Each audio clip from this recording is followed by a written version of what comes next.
Well, Jenna, now to the continuing battle against the radical Islamic terrorists of ISIS in Mosul. Iraqi forces now pushing out the fighters from more than one-third of the eastern part of that besieged city. This as hundreds of civilians have been lining up for food in an area where rations are starting to run low. Greg Palkart is live in Ibril, Iraq with the very latest, as there does seem to be progress against ISIS, and that has been gaining. Hi, Greg.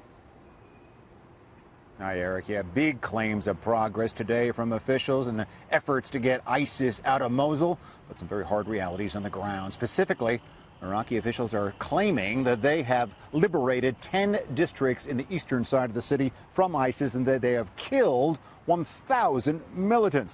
Other officials are indicating that's a bit on the optimistic side. The militants are counterattacking in areas that Iraq says they have cleared, and they are using civilians to slow down the progress of the offensive. U.S. officials also saying today that they have backed up the Iraqi forces big time, saying that they've conducted 4,000 air, artillery, rocket strikes in the past 4 weeks. They're killing militants, but they're also destroying car bombs and tunnels. Still, again, the U.S. help is going to be less helpful as this offensive more and more gets into the center populated part of the city. And finally, caught in the middle of all of this, of course, the million-plus residents of Mosul seen in images today fleeing the fighting, lining up for food and water.